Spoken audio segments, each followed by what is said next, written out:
Assalamualaikum warahmatullahi wabarakatuh.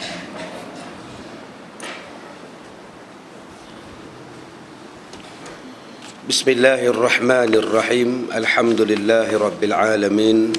Wassalatu wassalamu ala ashrafil anbiya'i wal mursalin wa ala alihi wa sahbihi ajma'in. Kita mulakan kuliah kita pada pagi ini dengan membaca Ummul Quran Al-Fatihah. Bismillahirrahmanirrahim. Ar-Rahmanir-Rahim. Iyyaka na'budu wa iyyaka nasta'in. Ihdinas siratal mustaqim. Siratal ladzina an'amta 'alaihim.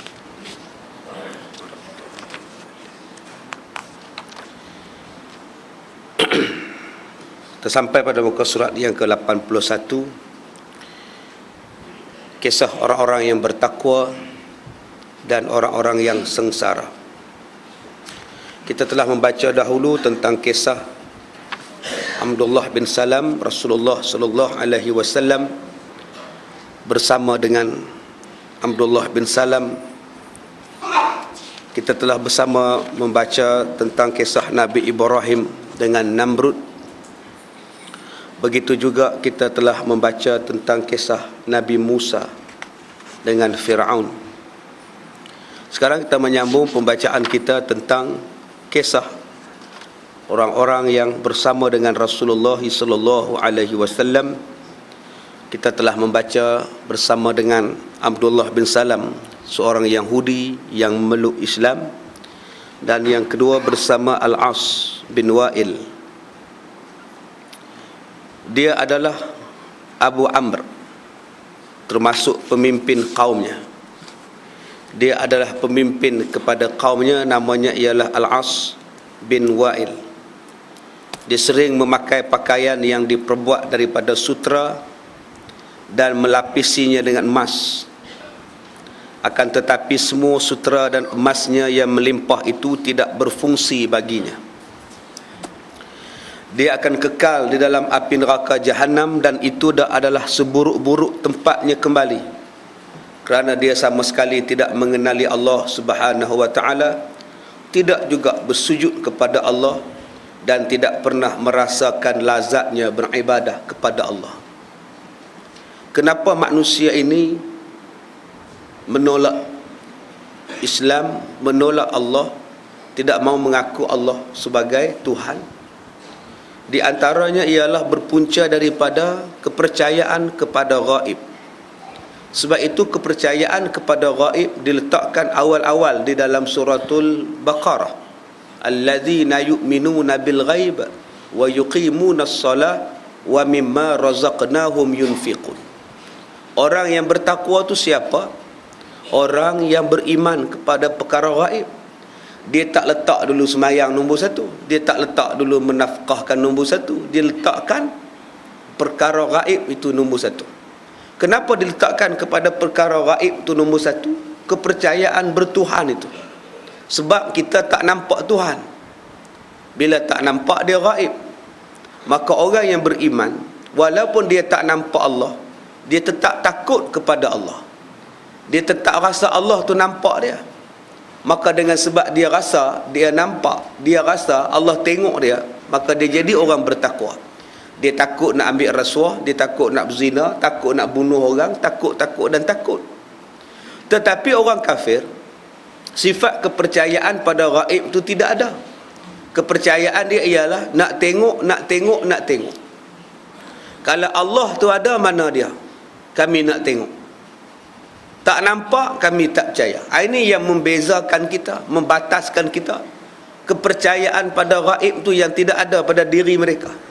Kepercayaan mereka, setiap sesuatu yang ada mesti boleh diraba, setiap sesuatu yang ada mesti boleh dilihat, diraba, disentuh, dilihat. Kalau tak boleh raba, kalau tak boleh sentuh, kalau tak boleh tengok, tak ada. Maka dengan sebab itu mereka tidak beriman pada Allah. Sebab bagi mereka tak nampak.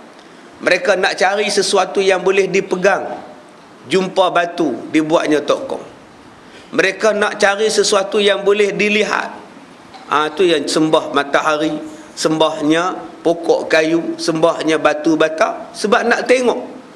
Sedangkan bukan semua benda yang boleh dilihat dan bukan semua benda yang boleh ditengok. Jadi kepercayaan itulah yang membezakan kita dengan puak-puak kafir musyrik yang tidak beriman kepada Allah Subhanahu wa taala. Sebab mereka tak nampak. Tabiatnya serupa pada tabiat kita manusia, orang Islam sekalipun. Kalau dia pergi menghadap bomoh, bomoh tu kata, kamu ni kena buatan orang. Dia ni memang dengki pada kamu. Adakah pesakit itu akan balik begitu saja ke rumah dia? Lepas dibagi limau 3 biji, dibaginya sintuk, dibaginya air saja? Tidak. Orang sakit tu mesti tak puas hati. Siapa yang buatnya Tok Bomoh? Boleh tunjuk pada kami. Tok Bomoh kata tak payahlah, biar saya seorang je tahu. Tolonglah, saya bukan nak marah dia, nak tahu je siapa yang buat saya tu. Ini tabiat manusia. Dia takkan puas hati kalau tak nampak. Jadi tabiat itu kadang-kadang sampai kepada satu tahap bertuhan. Kalau Tuhan Allah itu ada, mana dia? Kami nak tengok. Sebab itulah orang kafir musyrik tidak percaya kepada Allah Ta'ala atas alasannya bahawa mereka tidak nampak. Bila mereka tidak nampak Tuhan, maka mereka tidak pernah menerima Allah, tidak pernah mengenali Allah, tidak pernah sujud kepada Allah, dan tidak pernah merasakan kelazatan beribadah kepadanya. Macam mereka raya hari ini. Apa yang mereka seronoknya? Raya mereka tu seronok di mana? Seronok buat huru-hara je lah. Main bom sana, main mercun sini, main bunga api. Lepas tu tak ada, lepas tu tidur. Tiba-tiba aja raya. Tanpa ada hujung periksa apa, tak ada apa, terus raya. Apa sebab raya? Mereka sendiri pun tak tahu. Berbeza dengan kita orang Islam. Nak raya itu melalui proses puasa, haji dan sebagainya. Maka dapatlah kenikmatan, perasaan seronok, perasaan kegembiraan selepas mengharungi ujian. Bagi golongan ini, tidak ada sebab untuk mereka raya pun. Sebab tu mereka mencari jalan yang bukan-bukan untuk merayakan keseronokan perayaan mereka. Itu yang menyanyi, menari, melompat.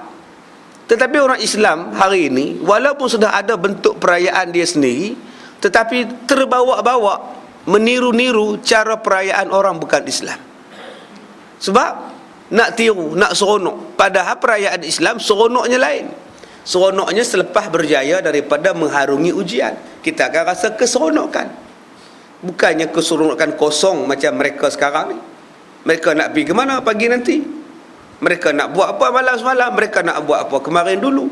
Tidak ada perasaan. Sebab itu tidak pernah merasakan kelazatan untuk beribadah. Suatu ketika Al-As tiba. Lalu dia mengambil sepotong tulang, memotong-motongnya, melumat-lumatnya, lalu menyemburkannya di hadapan Rasulullah sallallahu alaihi wasallam.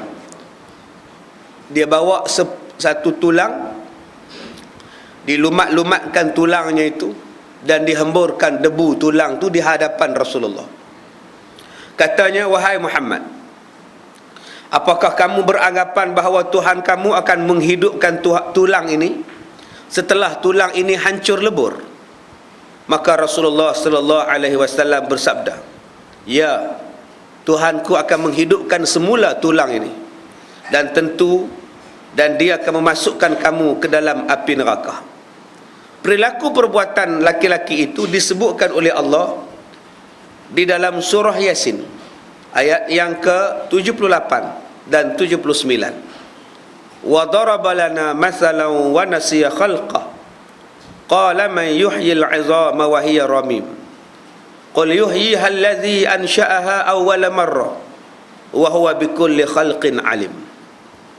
Dan dia telah membuat perumpamaan bagi kami, yakni Allah, sedangkan dia lupa tentang kejadiannya. Selalu manusia begitulah. Manusia selalu mempertikaikan sesuatu perkara, tetapi dia lupa tentang dirinya sendiri. Banyak mempertikaikan orang lain, banyak mempertikaikan orang sana, orang sini, tetapi pertikaian dia, diri dia tak pernah dia pertikai. Dia cari kelemahan, kesalahan orang. Dan bila kita cari kesalahan dan kelemahan orang, memang jumpalah. Kalau kita cari kelemahan diri kita, tengok, lagi banyak daripada kelemahan orang lain. Banyak manusia yang merasakan bahawa dirinya telah pun sempurna. Dirinya boleh menegur orang dan diri dia tidak boleh ditegur. Ini penyakit kita. Penyakit inilah dipanggil sebagai riak, dipanggil sebagai ujub, dan dipanggil sebagai takabur. Sedangkan kita ni manusia biasa, ada lemah, ada salah, ada silap, ada kurang. Maka hendaklah kita muhasabah terlebih dahulu. Di sini Allah sebut tentang sifat laki-laki ini. Wa daraba lana masalan